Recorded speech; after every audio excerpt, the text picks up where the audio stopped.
Tonight at 10, hospitals in London and the South East say they're under extreme pressure as COVID-19 cases climb to a record high. Hospital staff plead with the public to stick to COVID rules, saying they're under huge personal strain.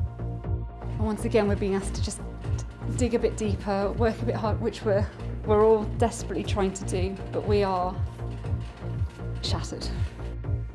And in a sign of the pressure on the NHS, seriously ill patients from the southeast of England are being moved to hospitals as far away as the southwest.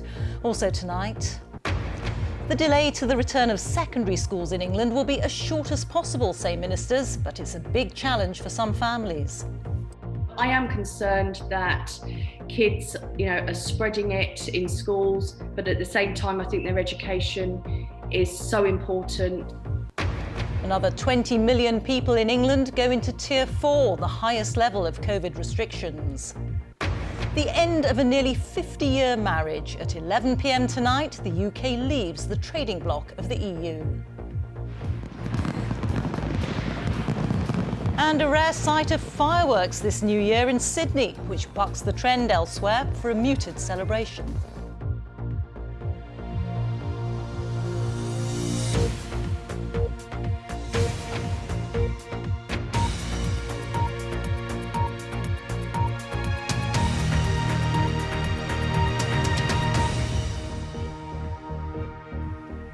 Good evening. As 2020 draws to a close, the UK has recorded nearly 56,000 daily cases of coronavirus, the highest on record. And several NHS hospitals in London and the South East say they're under extreme pressure due to increasing numbers of people falling seriously ill. One senior intensive care doctor has gone so far as to accuse anyone who ignores the rules on social distancing as having blood on their hands. In a sign of the strain on intensive care units in parts of England, seriously ill patients from the South East have been moved to hospitals in the South West. Today's COVID-19 figures suggest the pressure is only set to grow. And a warning that this report from our health editor Hugh Pym contains some flashing images. A major London hospital today. This critical care unit for COVID patients was set up last weekend in a ward formerly used for patients recovering after major operations. 12 to 14 to 18 and we'll be 20 by the end of the day, so that's 2 a day. And then we're full. University College Hospital's now caring for more than 200 COVID patients. Numbers are increasing by 5% every day. Today there was a plea to the public to follow social distancing rules over New Year and the weeks ahead. And what we really, I guess we're on our knees begging, is for people to do their part to take the pressure off. And once again, we're being asked to just dig a bit deeper, work a bit hard, which we're all desperately trying to do, but we are shattered. Finding enough beds, ventilators and other equipment is one thing, but ensuring there are enough staff to cope with the surge in COVID patient numbers is a really big challenge. There are relatively high numbers absent because of sickness and the need to self-isolate. And hospital management say there are no easy or instant answers. We're over full capacity. We're doing much more than what we usually do. So it's excessively busy. So you need staff that is actually educated and trained to care for very sick people. And we do not have endless amounts of that type of staff available. Some hospitals in the southeast of England are now so stretched that patients arriving at A&E are being treated in ambulances. And it's emerged today that in some cases, COVID patients are having to be sent across England for treatment. Because in the southwest we have been less stretched, what we have done is activated systems and processes that we had set up some time ago to find intensive care beds further afield than would normally be the case. So patients have come both to Plymouth and to Bristol from Kent. Back at UCH, they're converting another ward into an intensive care unit, but they know the 20 beds here will fill quickly, with few in any doubt that January will be even tougher. Hugh Pym, BBC News. Well, the latest government figures show that there were 55,892 new coronavirus infections recorded in the latest 24-hour period. That means that the average number of new cases reported per day in the last week is now 42,765. And 964 deaths were reported. That's people who died within 28 days of a positive COVID-19 test. It means on average in the past week, 554 deaths were announced every day. And it takes the total number of deaths so far across the UK to 73,512. The Education Secretary for England, Gavin Williamson, has said that he wants secondary school closures to be as short as possible after delaying their reopening amid the surge in COVID cases, saying he's absolutely confident that there'll be no further delay. Mr. Williamson also said that there was absolutely no reason for schools not to be ready to mass test pupils for COVID-19 after strong criticism of the plans from teaching unions. Here's our education correspondent, Dan Johnson. Charlie and Louis are 5 years old and facing more time at home. How long before it's the walls they're climbing? They'd only just got used to the idea of the holidays ending. Would you want to go back to school? Yeah. What would it be like if you couldn't? It would be kind of strange. yeah, it would be strange and boring. Yeah. It's strange and potentially tricky for parents in this part of Hertfordshire. My other son is 2.5, so it's really difficult when you've just got one iPad and it's all on there, and then the little one wants to see what's going on. Problems kind of keeping up with the email, especially with with having multiple number of kids. You've got to kind of keep track on who's going to school, who isn't. These latest changes in England mean only secondary school pupils taking exams will go back on the 11th of January. All other secondary pupils will be learning remotely until at least the 18th. Most primary schools will open as normal on Monday, except those in virus hotspots like London and the South East, which will stay closed to all but key worker and vulnerable children. In Northern Ireland, the return will be delayed by a week or more. Online learning's planned for pupils in Wales until the 11th of January, and in Scotland, classrooms won't fill up until at least the middle of the month. The delay's partly to allow secondaries in England to get ready to test pupils for the virus. Not only are we giving them that extra time in order to be able to fully roll this out across all secondary schools, we're giving them £78 million worth of additional funding. On Monday of next week, all secondary schools are going to be getting a drop of tests, all the equipment that they need. The government's priority throughout has been to keep as many schools open for as long as possible. But there are concerns about the reality of further home learning, especially if these closures are extended. There is confusion about some of the details and practicalities, and there's frustration about the timing of these decisions. It's unfortunately something that we've become accustomed to in terms of late announcements, delayed announcements, and sometimes U-turns as well. Our job is really to make sure that the students get as clear an education as possible. In southeast London, the Browns of Bromley have got more childcare to juggle alongside other challenges. My husband, who has cancer, I'm concerned for him, but he will now be at home homeschooling the children. And I start a new job next week in a secondary school. So I am concerned that kids, are spreading it in schools, but at the same time, I think their education is so important. And it's that balance that's tough to get right for families and politicians. The virus is striking back with a force strong enough to bring more disruption, but there's determination to limit its impact. Dan Johnson, BBC News, Watford.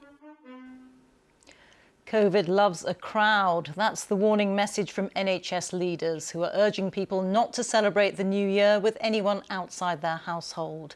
As the new variant of coronavirus continues to spread rapidly, 20 million more people in England today entered Tier 4. That's the highest level of restrictions. Duncan Kennedy reports. This is Lincoln, beyond the fog, a place of cathedrals, castles, and now COVID's most severe restrictions.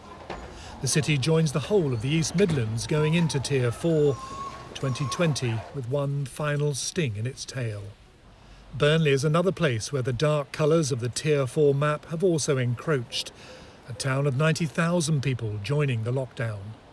As an essential worker, I see that, it's ridiculous, to be honest, and it's unfortunate. But it's got to be done. and hopefully soon we'll be back on tier 1, and then the virus will be over, hopefully.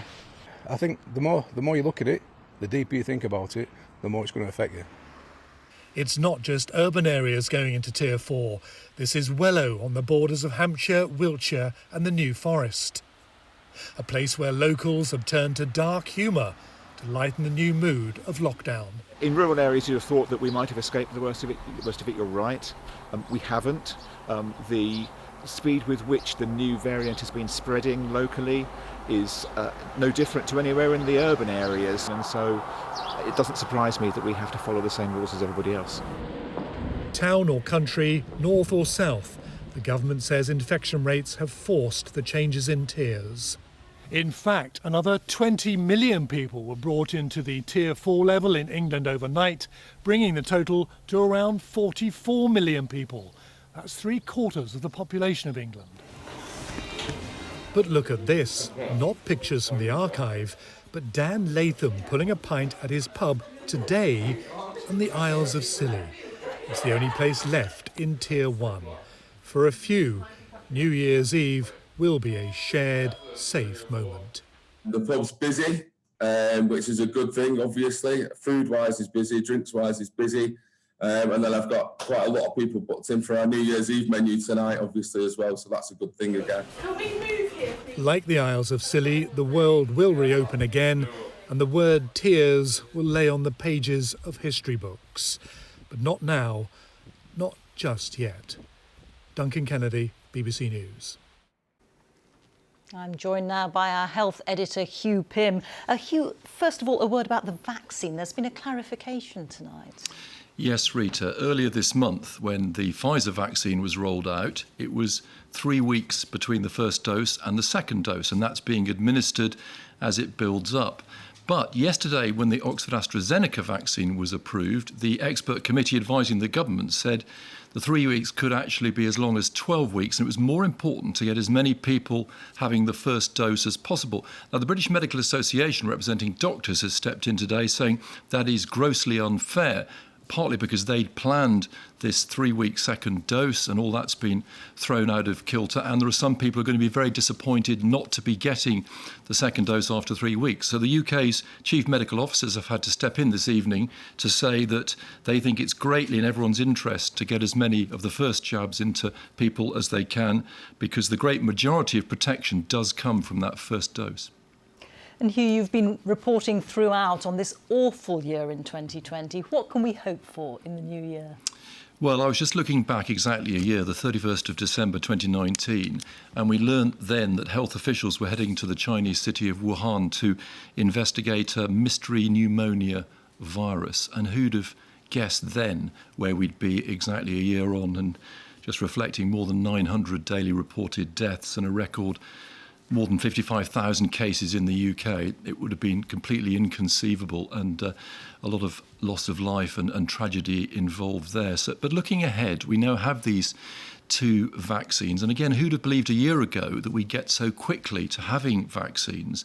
Now, nearly 1 million people in the UK have had one. The intention for the government is to get to 2 million a week. And that does offer hope by the spring that enough people will have been immunised for some of the restrictions to be lifted. But of course, in the short term, the NHS, as we've been hearing, is under huge pressure. Winter is very much coming on in January and February. It'll be a very difficult couple of months. Hugh, many thanks. Our health editor, Hugh Pym there. Now, in just under an hour's time, at 11 o'clock, the UK will complete its transition from the EU's single market and customs union, bringing an end to a partnership that lasted almost 50 years. Legislation to ratify the UK's post-Brexit relationship with the EU became law early this morning. Boris Johnson has described this as an amazing moment when we have our freedom in our hands. Our political correspondent Alex Forsyth reports. It's almost 5 years since this moment, the date set for a referendum that would change the country's course. One of the biggest decisions this country will face in our lifetimes. Fast forward through what came next. There were campaigns, promises, heated protests. Prolonged negotiations, high-profile resignations. The country I love. Behave yourself! Parliament paralysed as Westminster wrangled. Then another public verdict. And after this testing year, a last-minute trade deal, a political win for the Prime Minister.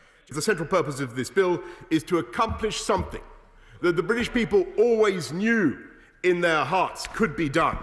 For businesses, it means change as of tonight. This butterfly farm in Stratford-upon-Avon exports species across the EU. They've been preparing for new checks and paperwork. But even with the trade deal, they say things are up in the air. This Brexit malarkey should have been sorted out in the summer. Then we could have asked the nitty-gritty questions to people that might know some answers. I mean, my frustration is nobody's known anything. The issue that's so divided here will no longer dominate, but it won't disappear entirely. There'll still be things to settle as the practicalities of Brexit kick in. We left the EU back in January, but things broadly stayed the same until now. As of 11 p.m. tonight, the changes in our relationship with the EU will start to take effect. The way we trade, travel, work, our immigration system. There might have felt like some false starts before, but this is the moment when we start to understand what Brexit really does mean. What was promised in 2016 by the Leave campaign does not exist. For those who've campaigned on both sides, sometimes for decades, this is a moment to mark. I just wish I was 21 again, frankly, because my goodness, what prospects lie ahead of us for young people now to be out there buccaneering, trading, dominating the world again. I'll be feeling a sense of regret, as will many people in the country, and others will feel elated by what's happened, and that's a reflection of the division. But we now have to move on and come back together as a country. The ports and borders may be the first to feel the impact in coming days and weeks, but whether time for rejoicing, regret or resignation, this is now the start of much wider change in our long relationship with those across the Channel. Alex Forsyth, BBC News. Just hours before that 11 p.m. deadline, the UK and Spain struck a last-minute deal over the future of Gibraltar. It's set to ensure free movement across the border between the British territory and Spain, which 15,000 people cross every day to work, an issue not covered by the Brexit agreement. As the UK starts a new relationship with the EU, Boris Johnson's father, Stanley Johnson, has said that he will apply for French citizenship. Stanley Johnson's mother was born in France, and the 80-year-old Remain voter said it was a question of reclaiming a nationality he'd always considered to be his by birth. He said he would always be European. From tonight, trading goods between the UK and the EU will become more complex. While the new trade agreement ensures that there'll be no tariffs or quotas on goods, there will still be more checks and paperwork. Some hauliers are nervous about the changes, as our transport correspondent Caroline Davis reports. Is this the calm before the storm? After weeks of queues, a quiet Eurotunnel. The way goods are moved in and out of the country is about to change and requires new paperwork. But here they say they're ready for it.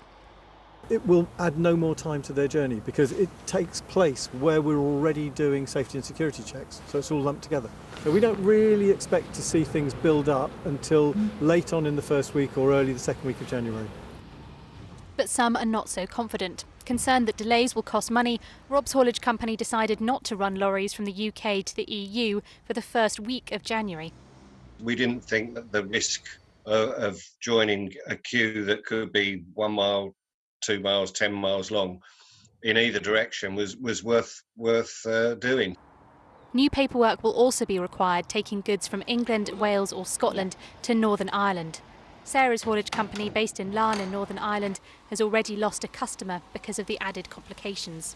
Northern Ireland's been left in a bit of a precarious position. We have calls set up with HMRC on the 4th of January, but that's just too late. We have freight coming in from the 1st, the 2nd, the 3rd. The memories of last week's queues to Dover after the border with France was closed for 48 hours are still fresh. The government say they do expect some disruption as the UK adjusts to its new relationship with the EU and say that hauliers without correct documentation will be stopped and have their goods held. The changes start tonight. A new year, and a new way of trading lie ahead. Caroline Davis, BBC News. Let's speak now to our Europe editor, Katya Adler, who's in Brussels for us. And Katya, what is the prevailing mood there tonight? Is there a sense of relief? Well, there's a sense of relief, Rita, that the Brexit process is over, those ongoing tense negotiations, that ever-present threat of no deal. But there is regret still at Brexit itself. I think we often don't understand how much the UK was appreciated as a member state, particularly when it came to its efforts to make the single market more competitive. And as to whether we were seen as difficult, you should hear sometimes what member states have to say about France or Germany, and they somehow muddle through. So basically, the European Union thinks that Brexit makes it, the EU and the UK weaker. But they also think this is less bye-bye Britain and more au revoir, see you again, because there are so many loose ends between the two sides. Yes, there's a deal about Gibraltar, but the two sides still need to talk about the practicalities. We still have to find out what access Brussels is going to give to UK financial services to the single market. There's that cooperation between the two sides against climate change. And also, Rita, in this new trade deal, there is a reviewal clause every 5 years. So for all of those reasons and more, Brussels, the EU, thinks this is not at all the end of the EU-UK conversation for the foreseeable future, and probably, they think, a long time after that too. Katya, many thanks. Katya Adler there. New Year's celebrations around the world have been mostly muted by the pandemic, but many people have still been keen to mark the end of a difficult year. In those countries with fewer coronavirus cases, the traditional fireworks have gone ahead, but with strict COVID conditions, while in the UK, the usual midnight celebrations have been cancelled. Our correspondent Sarah Campbell reports. Auckland, New Zealand, one of the first places to welcome in 2021. The festivities were not what they normally would be, but as in Sydney, Australia, it was felt the occasion should be marked with a firework display. Both countries have managed to keep COVID infections relatively low, and that has to be cause for celebration. In Wuhan, China, where the coronavirus took hold a year ago, crowds gathered this evening to watch the countdown, life largely returning to normal. Across much of the globe, though, it's a different story. In 2019, 100,000 people crowded together to see in the new year in London. Who could have guessed how different life would be 12 months later? COVID restrictions mean large gatherings can't happen this year. And with the fireworks cancelled, well, there won't be much to see here at midnight anyway. We are not really disappointed. We will wait for next year, and we just hope that all families will have a better 2021. Quite disappointed. Like to have seen them come up and watch them just to get rid of the rubbish year. So I wanted personally to see something different from the past years and back in my country, Iraq. But I am understanding as well because the people's health is more important than fireworks. Any hand on left. Across the UK, people are being urged to stay at home. In Aberdeenshire, instead of meeting up with friends, the Taylor Carter family will celebrate Hogmanay playing board games. For Mum Lynn, who works for the NHS as a clinical psychologist, it's a way to support her colleagues. It's a different experience this year for lots of people, but I think encouraging everyone to stay at home, especially this new year, is really important, and it's a way of showing that we all care for each other in a community way, and that we are looking after each other by keeping each other safe by staying at home. In place of fireworks, pre-recorded film of spectacular drone displays above the Scottish capital and Highlands is now available to watch online. Stunning images to start 2021, a year in which it's hoped the UK will be able to recapture its party spirit. Sarah Campbell, BBC News. Well, that's it from us. And at the end of what has been a very difficult year, we all wish you a happy 2021. Good night.